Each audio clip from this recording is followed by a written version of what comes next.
So we're here today in the European Parliament in Brussels. It's very busy, as you can probably see behind me. That's because we're having one of the mini plenary sessions. A lot of people are aware that the European Parliament goes to Strasbourg once a month. But if there's any unfinished business, anything left over, it tends to be dealt with here in Brussels in a very short period, which is known as a mini plenary. So here we are. I'm here today with Michiel Hoogeveen, who is a Dutch member of the European Parliament. Now, he sits with the European Conservatives and Reformists, and the clue there is in the name. This was a group that was actually set up by the British Conservatives 2 legislatures ago, when they removed themselves from the European People's Party. So the ECR has survived Brexit. It's still here and it's still thriving.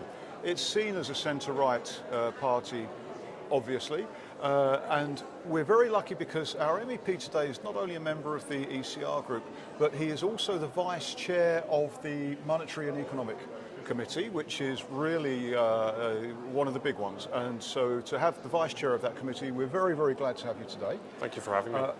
I wanted to talk a couple of things. First of all, we're coming into an election period. So we have European elections. We have, I think, 7 member states have elections, parliamentary elections. 4 of those are expected to change their government. We're also seeing very important outside partners. There are elections in the UK and in the US, and both of those are expected to see a change of government. Obviously, they're also pretending to have elections in Russia. There'll be no change there, I'm sure. How do you see these elections? How do you see the makeup of the groups changing? Who will be the winners? Who will be the losers? I think that the upcoming European elections will be a very unique election because ever since the European Parliament was formed, the traditional mainstream political groups, so the center-left Social Democrats, the centrist European People's Party, and some other more left-leaning progressive parties have always formed the majority within the European Parliament. That being said, they have been able to pass the laws initiated by the European Commission and the European member states quite easily, making them even more pro-EU, more progressive. With the upcoming elections from June 6th to June 9th, the European elections, we can change this European Parliament for the first time. We can flip it around by creating a more center-right coalition. From, on the one hand, the European People's Party, the centrist party, all the way to the far right. We can have a majority, we can have more pro-business, less pro-EU policies. So I think there's a unique chance here. How will your group, the parties in the ECR, as a group and as individual parties, react if we see a shift to the right across Europe, which I think we probably are all in agreement that is going to happen. So this will mean, in reality, that a lot of those parties are going to have to move a little bit further to the right. And of course, this then takes us into the hot potato of immigration, which, the EPP, for example, would find it very difficult at this moment to discuss this too strongly.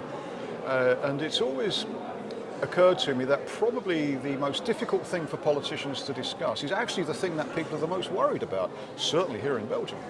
So where do you see those shifts? In which policy areas will there be shifts to the right? Well, if you look at countries across Europe, there have been certain political parties that were put in the cordon sanitaire. They were excluded from actually participating in government. And what we now see across Europe is that the electorate, the people, are so fed up with the main issues that they have to deal with.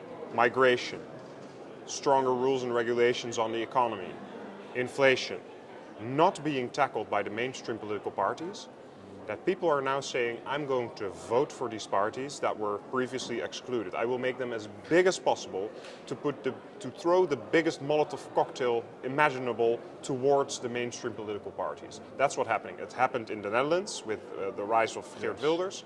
We see it in Flanders, where the Vlaams Belang is now on the top. We see it in France, we see it in Austria, even Germany. So this is really a signal from the European electorate towards these mainstream political parties. Now, that doesn't necessarily mean that voting for these parties will solve these issues, because these parties might become the biggest, but they will not have a majority by themselves. They have to form coalitions. And I think that is something, especially on the right, we need to start working on. We need to start working together. So whether you're more of a center-right politician or you're a bit further to the right, there has to be common ground on certain topics. One of them is migration. We all believe that migration, illegal migration especially, should be tackled. And other forms of migration, such as labor migration, should be regulated better. But other issues, well, we might start to divert. And I think that, especially on the economy, some parties tend to think in terms of bigger government, a larger welfare state, especially on the fringe. And I think that's a big problem, because in the end, we also need to come together on balancing the budget, smaller government, smaller EU. We need to make sure that we make these difficult decisions, and we need to find common ground there. So, in short, we need to start working together on already building a coalition in order to get things done. Do you think that all of the groups as they are will survive, or do you think that maybe, as often happens, one may vanish, or there may be a merger of two groups? I think that the groups are now where they are. There might be some shifts. Obviously, the biggest party from Hungary, the Fidesz party, they're still without any group. They're not entitled to any group right now. They are in the non-escrit, so to say, in the independence group. So that might change. But overall, I think that we have a quite good division now between, on the one hand, the center to center-right European People's Party, you have the center-right ECR, and you have the solid right-wing IND groups. I think these groups can work together on issues where they align, but I also think they serve their own particular electorate. A shift to the right would probably be very desirable for business. And I've heard you speak previously, or actually quite recently, on the reindustrialization of Europe. You know, speaking as somebody who is very environmentally aware, even I will say that it's gone too far. We've seen what happened in Britain with the future closure of the steel mills. This is just the beginning. And I think that the net zero agenda is slipping off the rails. One senior Green MEP even expressed to me in recent weeks he is not even confident the Green Deal will continue. Restructuring the economy, reindustrialization, how do you see that beginning? Well, I think that the fallacy of the policies that we've seen in the past couple of decades, is that we have set ourselves such strict and almost abusive targets concerning net zero. We say in 2040, 2050, we need to be carbon neutral, which is nothing more than a plan economy, because you set certain targets, a destination where you are trying to steer and guide your economy towards it. But that's not how the economy works. The economy is, in principle, chaos, order in chaos, or order made by chaos, because people have mutual interest. You cannot have a central bureaucracy controlling all parts of the economy. So what they've been doing is that they say, well, we need these net zero policies, we need to deindustrialize because we need to emit less CO2, which is already centrally planned. So what they are saying is we kick out the old industry, so indeed the steel industry, coal industry, natural gas, etc. But they have no backup plan on what will come after that. The only thing I can hear from my green friends is that we need to invest in wind turbines and solar farms, which I don't think are of any, they're not very reliable in terms of feeding the economy of the necessities that we need in terms of energy supply. So there is no real plan in order to come up with a new form of industry after the industrialization. So what we are saying is, well, we should get rid of these stringent, these tight net zero policies.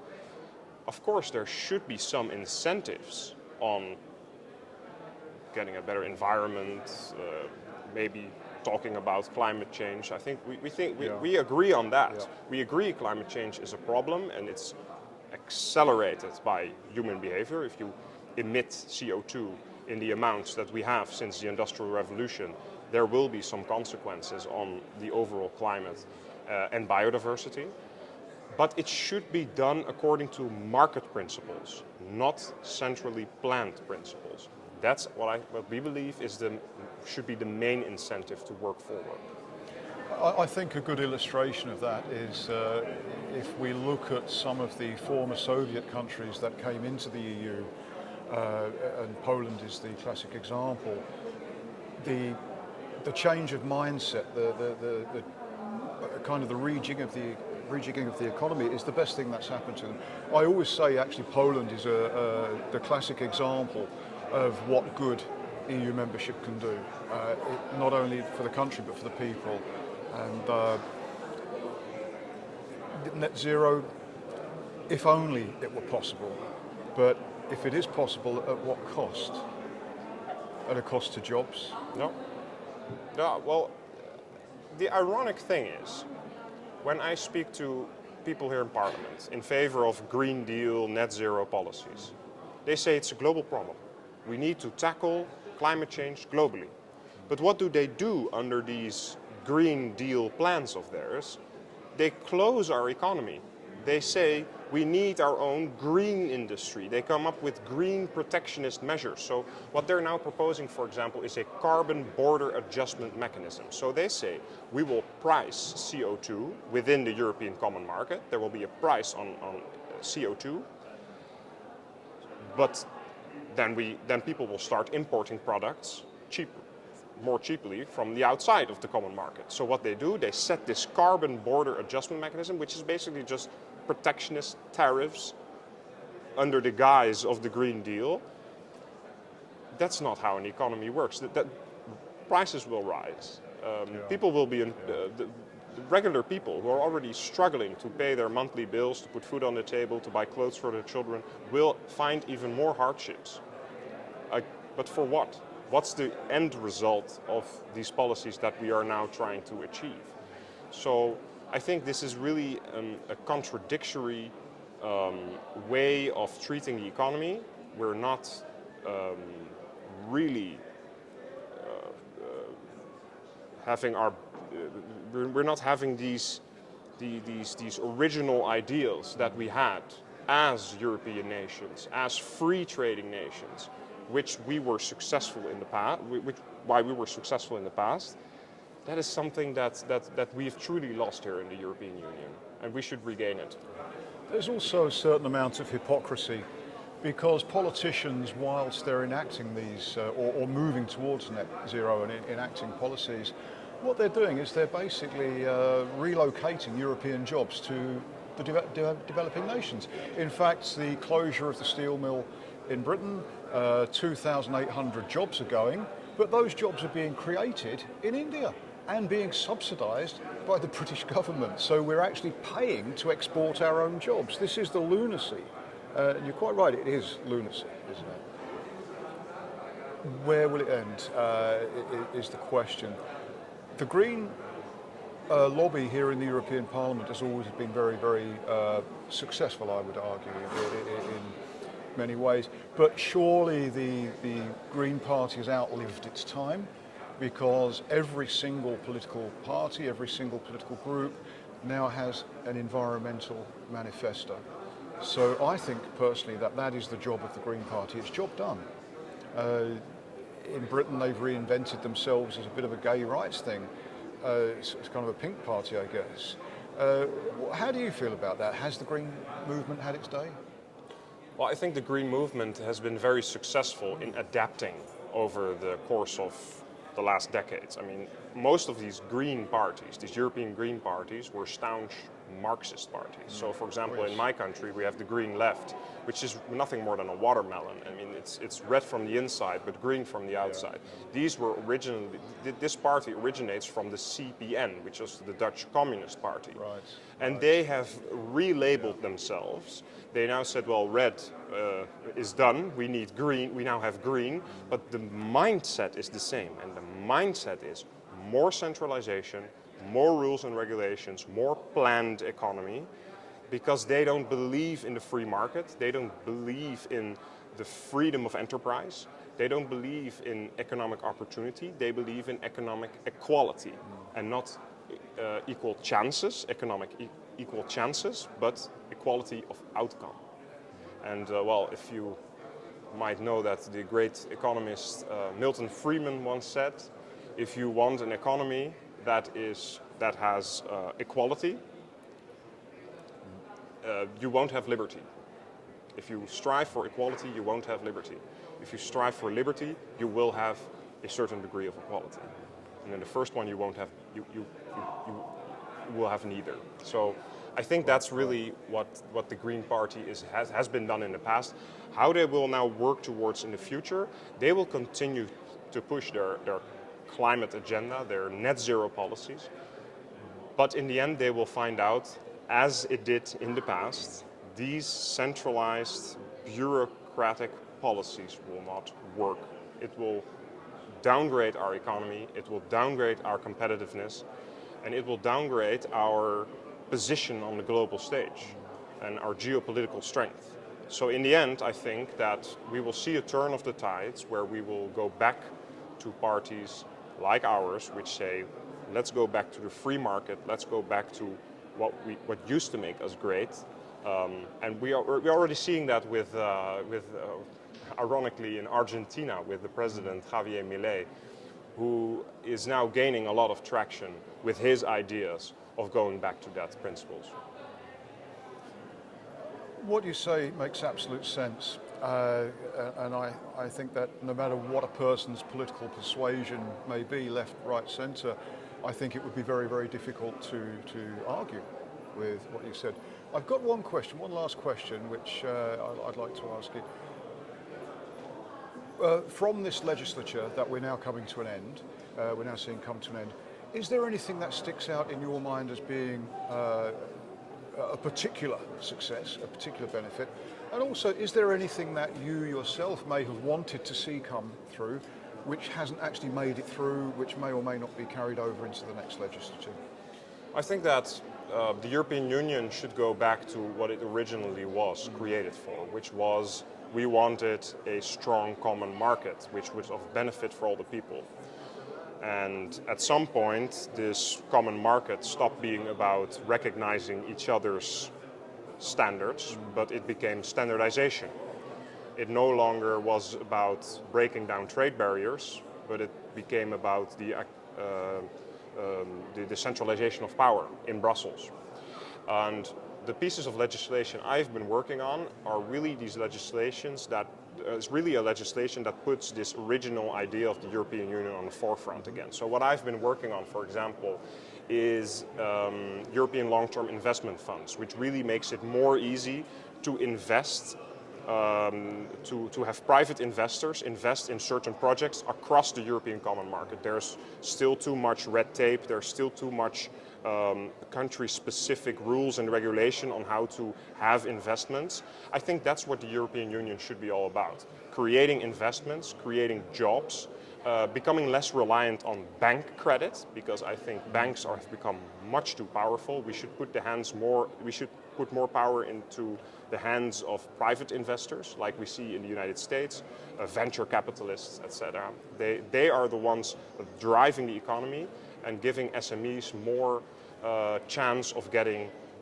the loans they need, for example, if they have a good idea and they want to pursue that, to make that idea a reality. And I think that's one of the legislations that I think the European Union is of much added value, and that's what we should focus on, and not all the other things that our green and federal friends in the European Parliament want to pursue. That has nothing to do with the economy and nothing to do with the added value that the European Union brings to the people. You know, politics throws up some unusual people, some eccentric people, some great people, and sometimes here in the European Union we see some strange things happening. So I've got to mention this. Yes. Charles Michel.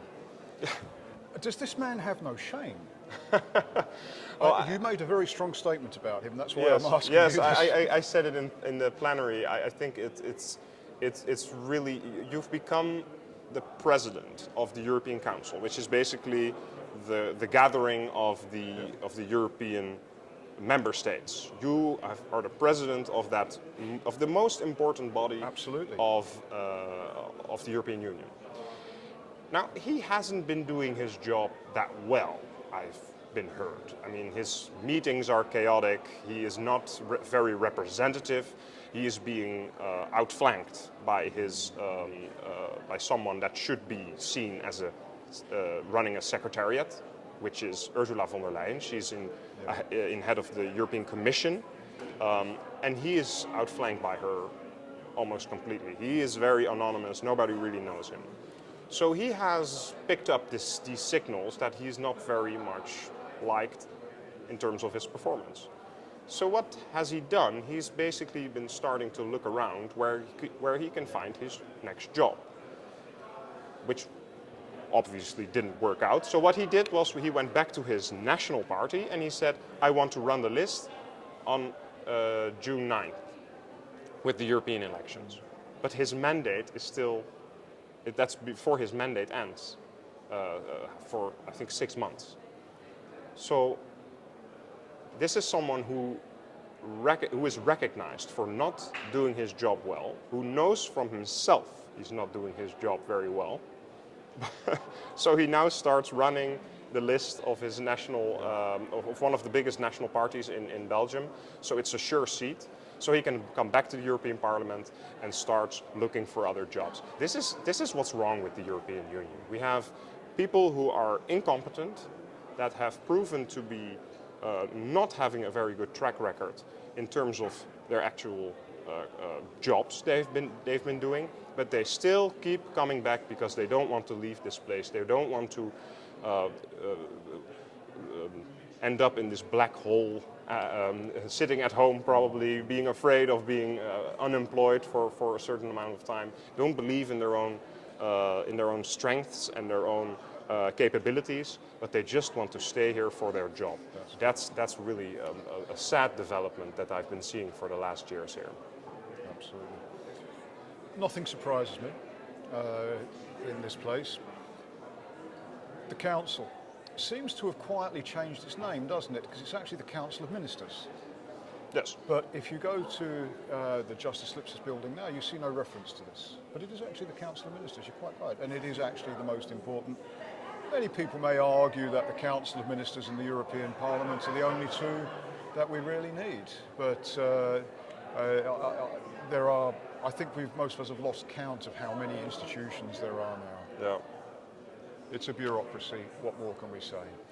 Thank you very much for your time. I know Pleasure. that this is a busy time for you. Will you be, you think, staying on in the same role, committee role in the next legislature? Well, first I have to get elected, and I need to be the lead candidate first. So first we have the internal dynamics of the political party I'm a member of, so I need to become the lead candidate. And then we will campaign very hard on a solid center-right agenda, pro-business, pro-free enterprise, equal opportunities for everyone, and getting this EU back to its roots of an international organization of free sovereign member states working together on economics, on trade. That's what the EU should be about. Nothing more, nothing less. That's lovely. Thank you very much. Pleasure.